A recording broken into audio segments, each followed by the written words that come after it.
जम्मू कश्मीर के पहलगाम में हुए आतंकी हमले के बाद भारत की ओर से उठाए जा रहे कदमों का दुनिया के तमाम देशों ने समर्थन किया है। इस आतंकी हमले में 26 लोगों की जान चली गई थी। हमले के बाद भारत सरकार ने पाकिस्तान के खिलाफ कई कड़े फैसले लिए हैं। प्रधानमंत्री नरेंद्र मोदी ने दो टूक कहा है कि आतंकियों और उनके आकाओं को किसी भी सूरत में बख्शा नहीं जाएगा।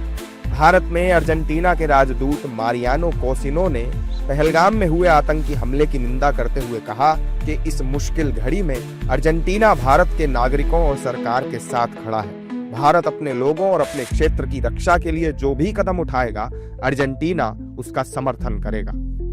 We support the Indian right to protect its territory, protect its people, and to reject terrorism. That's what we are working together. Argentina and India are members of the G20. We support policies among the globe for rejection, for prevention and combat of terrorism, and that's what we are doing. We know what happens.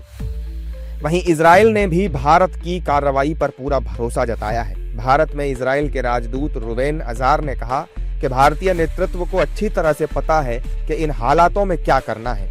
उन्होंने ये भी कहा कि आतंकवाद एक वैश्विक समस्या है और इसे समाप्त करने के लिए कड़े कदम उठाने की जरूरत है। जो भी देश आतंकवाद का समर्थन करते हैं, उन्हें बेनकाब करने का वक्त आ गया है। Well, I trust the Indian government that will do whatever necessary, and they know best because they have the intelligence, they know the terrain, they know the nature not only of the terrorists but those who are sponsoring them, and I'm actually happy that there is determination that is being shown by the Indian leadership, not only by the defense forces but also by the foreign policy establishment, by the Prime Minister and the entire leadership. This is a watershed moment, and it's very natural that India will take steps and say enough is enough. जाहिर है कि पहलगाम हमले के बाद भारत ने कूटनीतिक स्तर पर भी अपनी कोशिशें तेज कर दी हैं।